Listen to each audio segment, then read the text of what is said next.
aproveitando que você está de pé, abre lá no livro de Ruth, capítulo 1. Ruth, capítulo 1, versículo 19.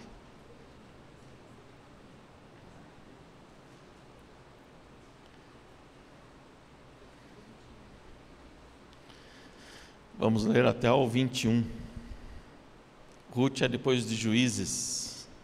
Gênesis, Êxodo, Levíticos, Números, Deuteronômio, Josué, Juízes e Ruth. Tá certo? Tá certo a sequência? Amém? Quem achou, diga amém. Quem não achou, diga espera um pouco. Vamos lá. Todos acharam? Na minha versão é a King James, diz assim: assim as duas seguiram até chegarem a Belém. E sucedeu que quando chegaram a Belém, toda a cidade ficou comovida com elas e disseram: não é esta Noemi? E ela lhes disse: não me chameis de Noemi, mas me chamai de Mara, pois o Todo-Poderoso tem tratado muito amargamente para comigo. Saí cheia e o Senhor me trouxe de volta para casa vazia. Por que então me chamais de Noemi, vendo que o Senhor testifica contra mim e o Todo-Poderoso me tem afligido? Amém? Pode sentar, querido.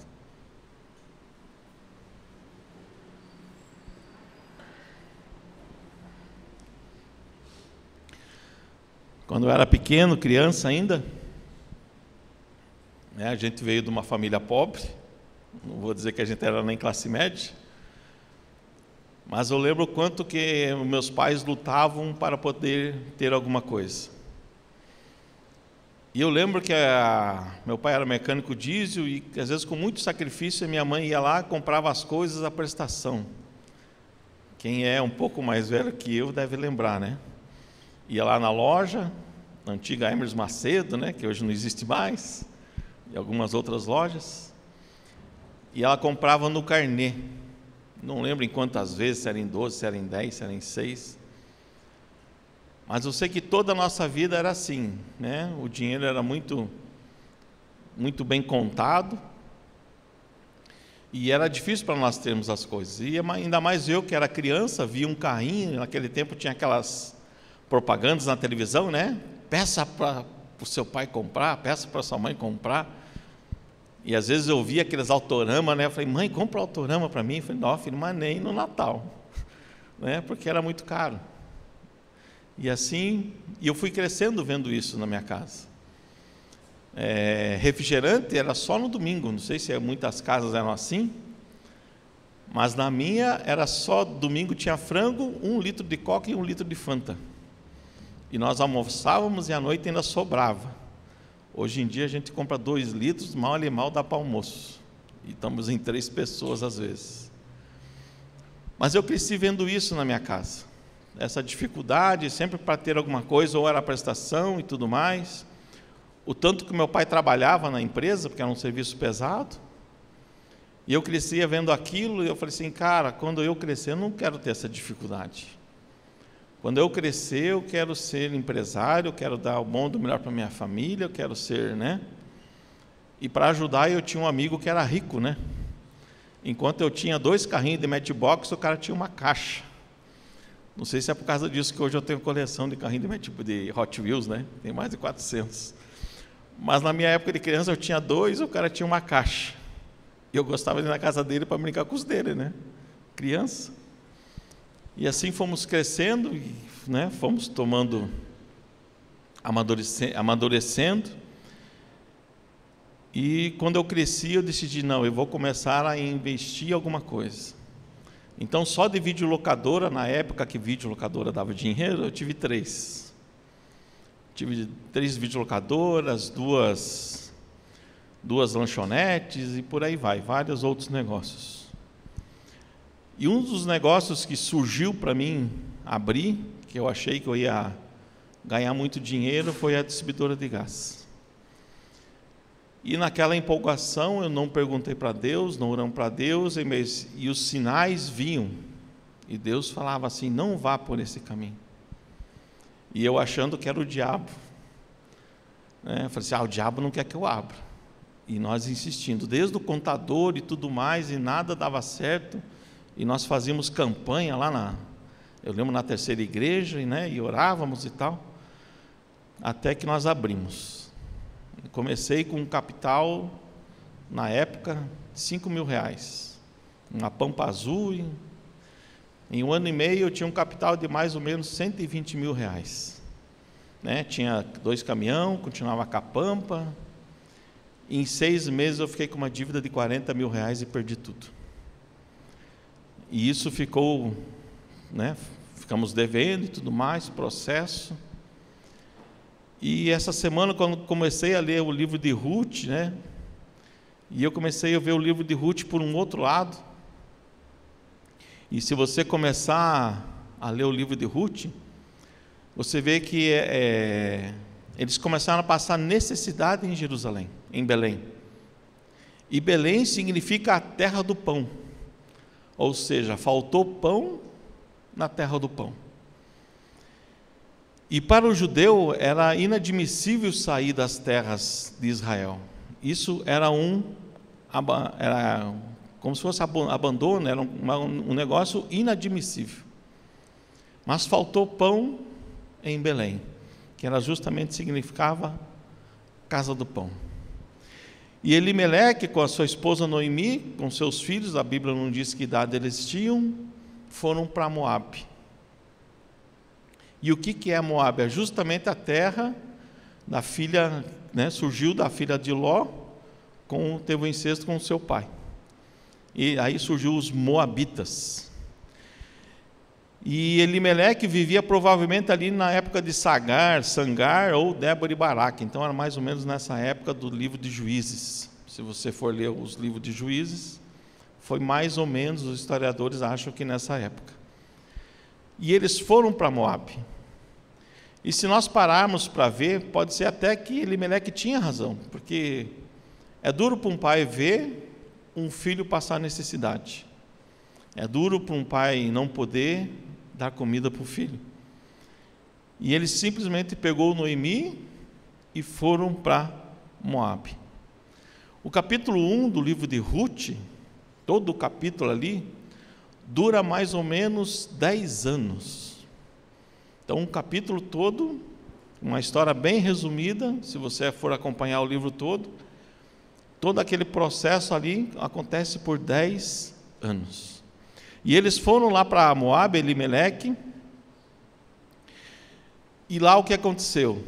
O seu marido morreu. Noemi ficou viúva numa terra distante, com costumes distantes, com idolatria, e ninguém para se apoiar. Imagine, nem um conhecido, nem um parente para vir dar um abraço e tudo mais. Mas os seus filhos acabaram se casando com 2 moabitas, com Ruth e com Orfa.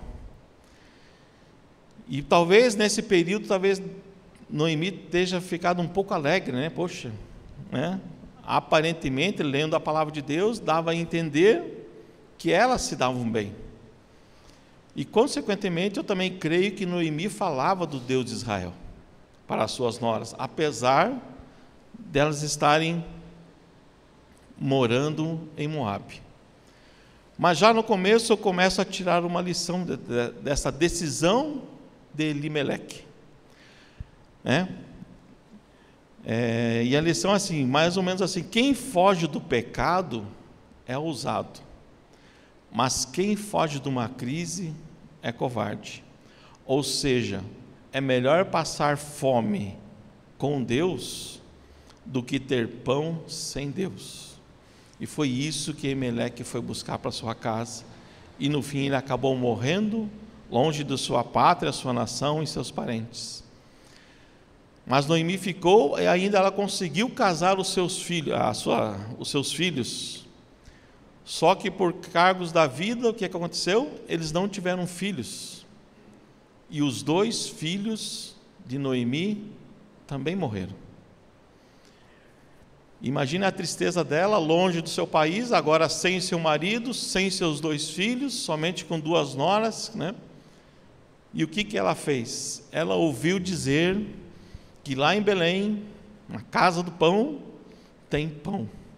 Deus voltou a abençoar Belém. E ela tomou uma decisão de voltar para a sua cidade. Ali no versículo 6 diz assim, pode ficar com o livro de Ruth aberto, que nós vamos ler alguns versículos do livro de Ruth. Capítulo 1, versículo 6 fala assim: então levantou-se ela com as suas noras para que pudesse retornar à terra de Moabe, pois ela havia ouvido na terra de Moabe como o Senhor havia visitado o seu povo, dando-lhes pão. Então Deus providenciou pão para Israel. Muitas vezes nós passamos por dificuldades e falamos que é o diabo. Muitas vezes nós tomamos decisões por conta própria, como foi a decisão de Elimeleque, como foi a minha decisão de montar a minha distribuidora de gás. E quando nada dá certo, a gente tem o costume de pôr a culpa no diabo. O diabo tem me perseguido, o diabo tem me atentado. E às vezes o diabo não tem nada a ver com isso. O diabo não fez nada. É nós que não pedimos a direção de Deus. Nós não estamos no centro da sua vontade. E se nós formos para o versículo 13, 1:13, dá para nós vermos o que senti, ou o que Noemi estava sentindo. Noemi achava que Deus não olhava mais para ela. E no capítulo 1, versículo 13, fala assim: vós aguardareis por eles até que eu tivesse crescido? Guardai-vos-eis para eles sem tomar marido? Não, minhas filhas, por isso entristeço-me muito por vossa causa. A mão do Senhor tenha saído contra mim. Ou seja, Noemi já estava colocando a culpa da sua situação em Deus. E Deus não tinha nada a ver com essa situação que com ela e seu marido tomou. E ela estava o quê? Colocando: o Senhor tem saído contra mim. Mas mal sabia ela que o Senhor estava cuidando dela. Muitas vezes nós achamos que Deus não está a nosso favor, mas Deus está cuidando de nós.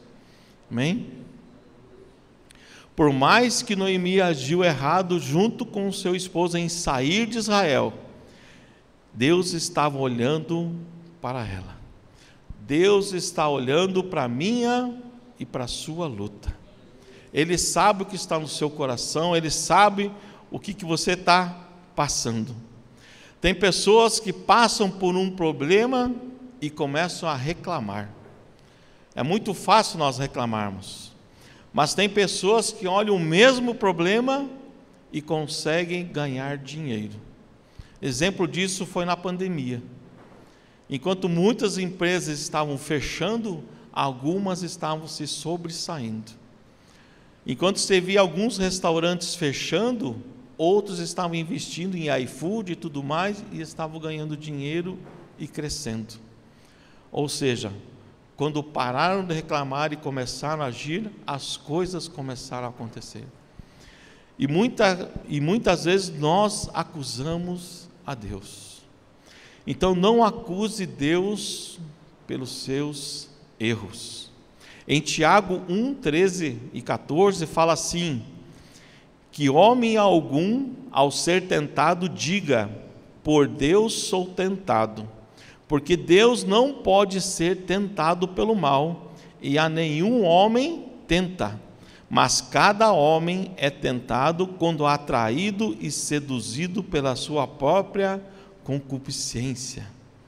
Então, quando Elimeleque decidiu ir para Moabe, o que ele queria? Ele queria pão, ele queria crescer, ele queria dar sustento para a sua família. E lá, quando não deu certo, Noemi começou a acusar o quê? Deus. A mão do Senhor está sobre mim, a mão do Senhor está contra mim. E isso não é verdade. E quando Noemi decide voltar para a sua terra, para Belém, ela vem pelo caminho com as suas 2 noras.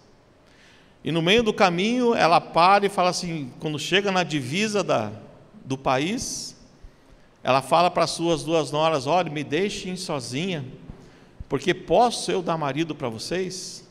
Ou seja, ela estava falando: olha, eu já estou com idade avançada, mesmo que eu tivesse grávida hoje, vocês iriam esperar os meus filhos crescerem para serem marido de vocês? Ela está caindo lá. Aí o que as noras fizeram? Choraram com ela, abraçaram Noemi. Orfa, porém, voltou, mas Ruth não. Versículo 16 do mesmo capítulo 1. E Ruth disse assim: não me supliques para te deixar, ou para deixar de seguir-te, pois para onde fores, eu irei, e onde te alojares, ali me alojarei. O teu povo será o meu povo, o teu Deus será o meu Deus. Onde morreres, eu morrerei, e ali serei sepultada. Que faça assim o Senhor, e ainda mais, se algo que não a morte me separar de ti. Quando Ruth falou isso, o teu Deus é o meu Deus, Ruth abriu mão de todo o seu passado. Como a gente sabe, Moabe era um lugar de idolatria. Ela abriu mão de toda a idolatria, todos os deuses que os seus pais seguiam, que os seus pais adoravam, ela abriu mão e começou a seguir Noemi e ao Deus nosso, o Deus que nós cremos. E quando ela tomou essa decisão, ela rompeu com toda a idolatria, e ela passou o quê? A seguir Deus. Deixou tudo para trás. E no versículo 20, que foi o que nós lemos, fala assim: e ela lhes disse, não, Noemi, não me chameis de Noemi, mas me chamai de Mara, pois o Todo-Poderoso tem tratado muito amargamente para comigo. Então veja como o coração de Noemi estava amargurado, como o coração dela estava acusando a Deus. E ela fala assim: saí cheia, Eu entendo que ela saiu com bens, que ela saiu poderosa, que ela saiu prestigiada, Ela pode ter sido uma mulher honrada naquela cidade, naquela época, quando ela era casada com Elimeleque. Mas ela fala assim: saí cheia, e o Senhor me trouxe de volta para casa vazia. Por que então me chameis de Noemi? Vendo que o Senhor testifica contra mim, o Deus Todo-Poderoso tem me afligido. E eu começo a entender por que Deus estava tratando com Noemi. Uma frase que a Valnice Milhomes falou isso no meu tempo que eu era jovem, e me marcou muito, que nós nunca vamos ter tudo de Deus quando Deus não tiver tudo de nós. Ou seja, talvez esteja acontecendo coisas na nossa vida, porque Deus quer tudo de nós. Deus quer que a gente descanse em Deus, mas o quanto isso é difícil. Qual a situação que por uma doença, ou por um processo, ou por uma falta de emprego, é difícil nós descansarmos em Deus. E às vezes acontecem coisas na nossa vida, como aconteceu na minha, porque Deus quer que nos entreguemos totalmente a Ele. E às vezes Deus permite certas coisas e não é Deus que está contra nós. Deus está a nosso favor. Basta nós nos posicionarmos, basta nós enxergarmos, tirar o cabresto que os burros usam aqui, os cavalos, e abrir os nossos olhos para ver o que Deus está fazendo na nossa vida. Pergunte o que Deus, com essa situação que eu estou passando, o que o Senhor quer me ensinar? O que o Senhor quer me ensinar? Então Noemi, quando saiu de Belém, ela saiu por cima, mas quando voltou pobre. Nós muitas vezes tomamos a decisão e não consultamos a Deus, e mesmo assim Ele está cuidando de nós. Então não culpemos a Deus pela nossa situação. Pode ter 1 milhão de culpados, mas menos Deus. E o principal culpado às vezes somos nós mesmos. Quando Deus fala lá para Josué, olhe, expulse os fariseus, sabuzeus, ereteus e não sei mais quem eus. Se você pegar o nome de todos aqueles povos, o final é sempre eu, né? Sabuzeus, sempre termina com eu. Então às vezes o maior inimigo somos nós mesmos, ou seja, sou eu mesmo. Só que no capítulo 2 as coisas acontecem muito mais rápido. Ou seja, passou 10 anos de aflição com Noemi e a sua família, e ela vendo o seu esposo morrer, seus filhos morrerem. Foram 10 anos longe dos caminhos de Deus. E ela reclamando que o Senhor estava contra ela. Mas quando elas chegarem em Belém, Ruth fala assim para Noemi: Noemi, permita que eu vá rebuscar, né, nas colheitas. Elas chegaram bem na época de colheitas. E naquele tempo em Israel existia uma lei que aquilo que caísse do cesto, né, de quem estava colhendo, não podia ser juntado. Era justamente para os pobres. E o que ficava plantado na beirada do terreno também era para os pobres. Aí eu pergunto para você, como é que Ruth, sendo moabita, não, olha, é sinal.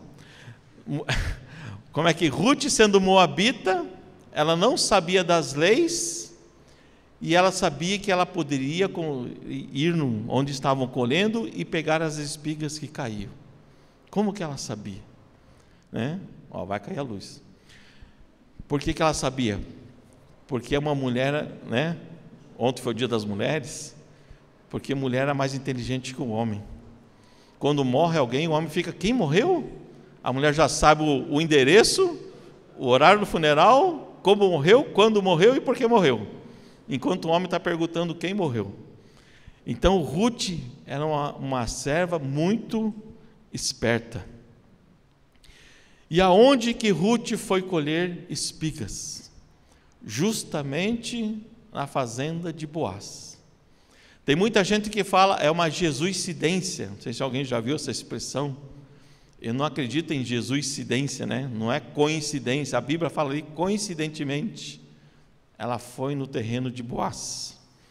E lá ela começou a trabalhar. E de repente chegou o Boaz, né? Um homem já com uma idade, e se você for ler linha por linha do livro de Ruth, você vai ver que ele tinha muitas servas, ou seja, ele podia ter se casado há muito tempo. Um homem rico, né? Respeitador, dono de fazenda, solteiro, não é todo dia que se acha. E foi quem lá? A Ruth. E ela começou a colher desde a manhã e à tarde. E quando o Boaz chegou na fazenda, falou assim, olhou para aquela moça, aquela moabita, assim como um dia eu olhei para minha esposa, aquela loira de olho azul dentro do ônibus. Aí o Boaz perguntou, quem é aquela moça? Né? Ou seja, brilhou os olhos dela.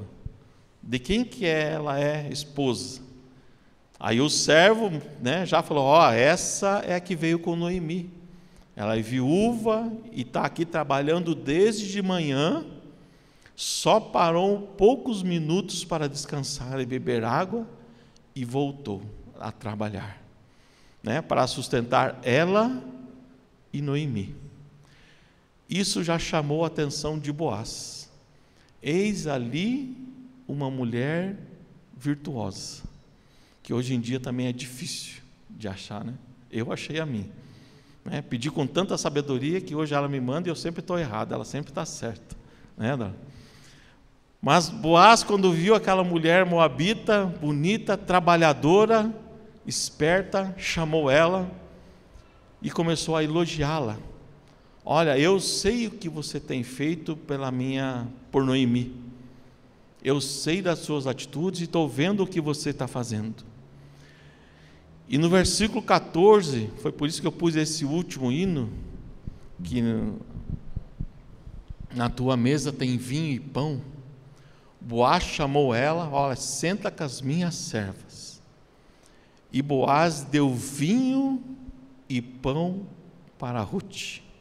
Está lá no capítulo 2, versículo 14. A hora de comer, Boaz lhe disse: achega-te para aqui, come pão e molha no vinho. Talvez algumas traduções esteja vinagre, né? E molha no vinho o teu bocado. Ela se assentou ao lado dos segadores, e ele deu grãos tostados e cereais. Ela comeu e se fartou, e ainda sobejou, né? Então Melquisedeque ofereceu para ela pão e vinho. Aí eu não posso deixar de me lembrar de Abraão, quando veio de uma guerra, apareceu Melquisedeque e deu o quê? Pão e vinho. Tudo estava apontando para aquilo que ia acontecer anos mais tarde. Jesus Cristo, na mesa da última ceia, ele tomou o pão, partiu e disse: isto é meu corpo. E quando pegou o cálice, este é o meu sangue. Então, quando Ruth disse para Noemi: o teu Deus será o meu Deus, ela se entregou totalmente na dependência de Deus. Ela ficou totalmente dependendo daquilo que Deus iria fazer por ela e para a sua sogra. E quando ela voltou para casa, e quando Noemi viu tudo aquilo que ela conseguiu trazer, né, o que Noemi fala? Nossa, bendito seja o lugar onde você trabalhou. Mal sabia ela que aquele homem já estava de olho nela. E ela perguntou: aonde que você trabalhou? E Noemi e Ruth, sem saber, falaram assim: olha, eu trabalhei numa fazenda de um cara chamado Boaz. Noemi já se animou: eu sei quem é Boaz. Ele é o nosso resgatador. Ele pode nos resgatar.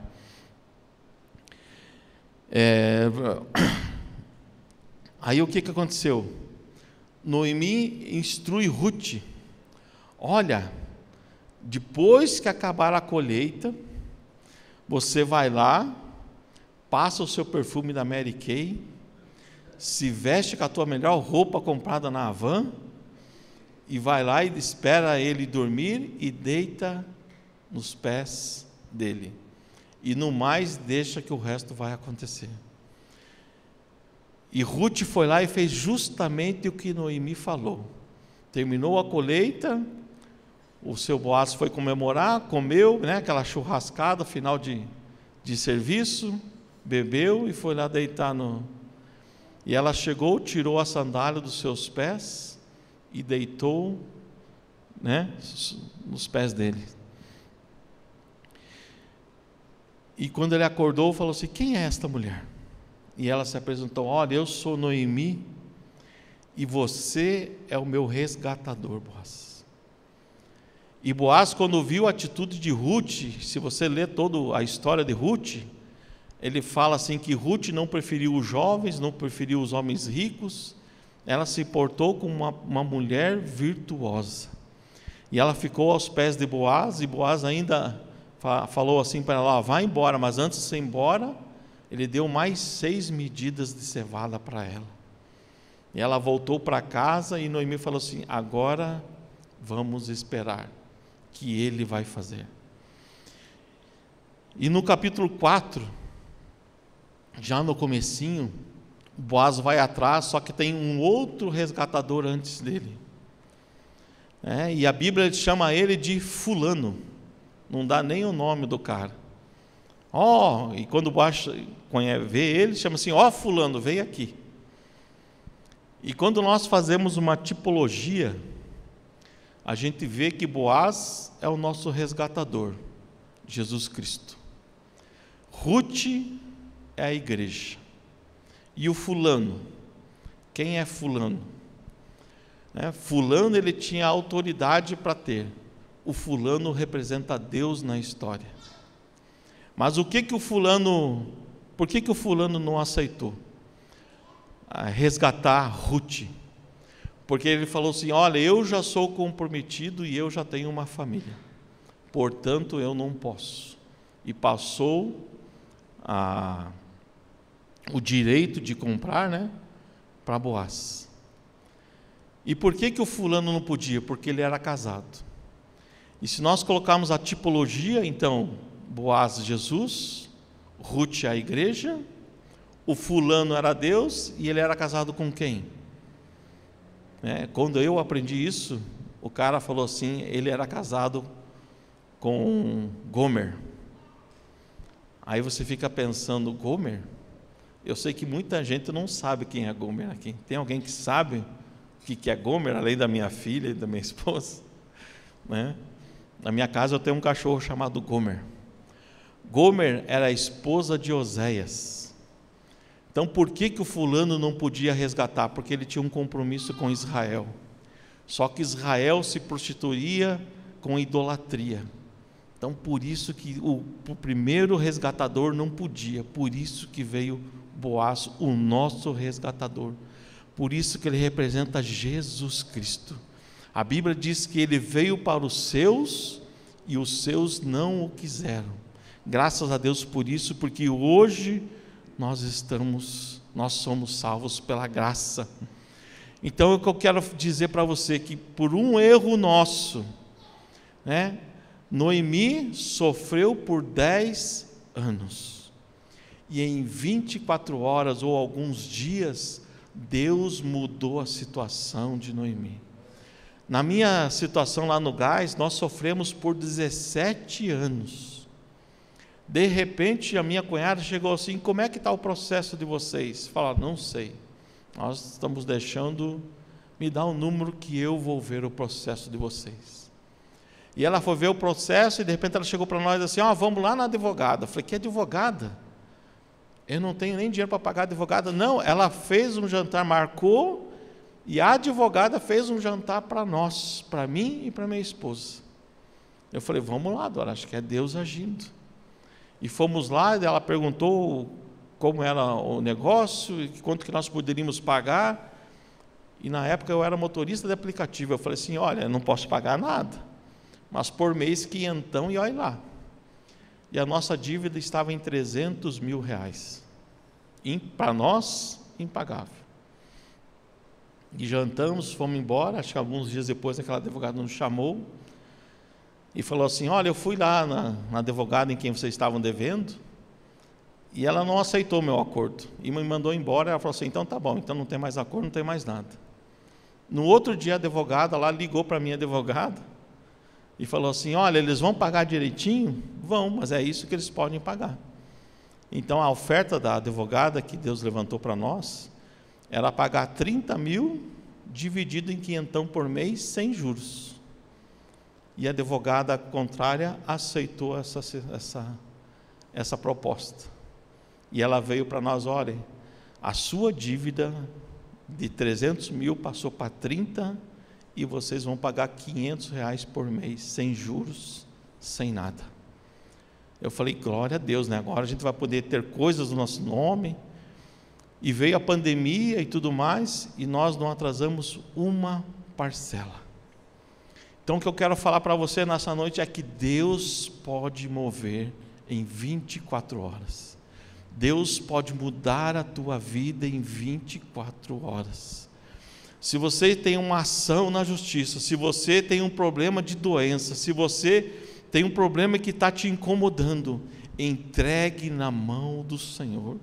Faça como Ruth fez: o teu Deus é o meu Deus. Ou seja, ela largou tudo para trás e se entregou aos pés de Deus. E se entregue aos pés de Cristo. Pare de se preocupar, deixe isso com Deus. Entregue tudo nas mãos de Deus. E veja lá o que aconteceu no capítulo 4, versículo 17. Eu vou ler até um pouquinho antes.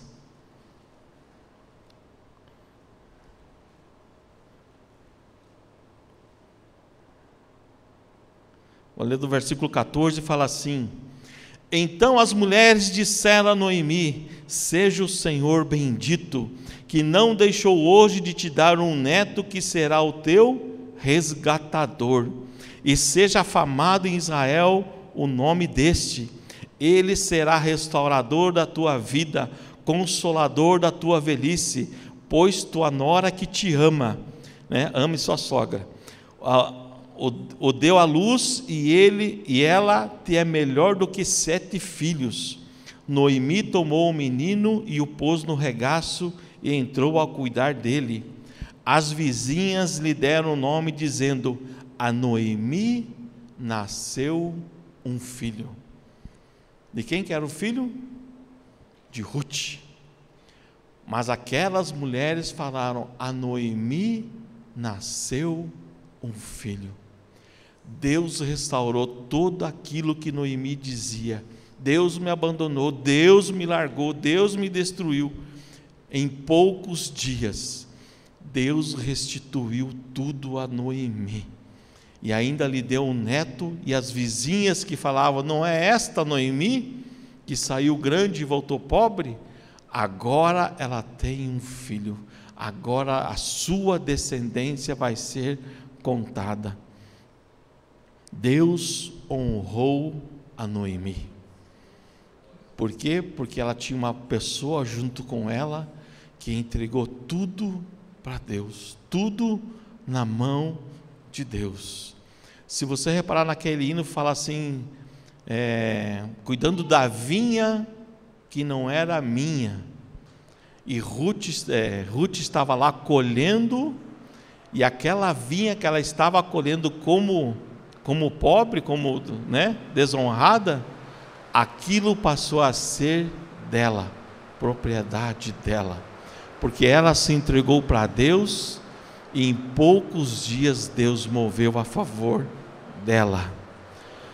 E eu podia contar aqui a história de Eliseu também. Quando o exército assírio cercou Israel, e estavam por alguns anos, e se você for ler a história lá em 2 Reis 6 e 7, diz que eles estavam passando fome.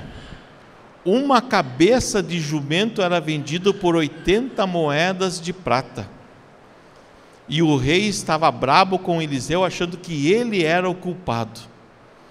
E Eliseu foi lá e falou assim: olha, amanhã tudo vai voltar ao normal. E um homem que estava junto com o rei falou assim: nem que Deus abra as portas do céu, as janelas do céu, isso não vai acontecer. E Eliseu falou assim: você vai ver, mas você não vai comer. E diz a Bíblia que tinha uns homens leprosos lá, e eles falavam assim: se nós formos para Samaria, vamos morrer de fome porque somos leprosos. Então vamos lá no exército inimigo. Se eles nos matarem, morreremos. Se eles não nos matarem. E quando eles chegaram lá, não tinha mais exército inimigo. Eles começaram a pegar tudo que tinha lá, que eles tinham abandonado: ouro, comida, prata. E depois um dos leprosos falou assim: acho que não é justo nós pegarmos tudo isso para nós. Vamos lá avisar o povo, né, que o exército que estava sitiando Samaria foi embora.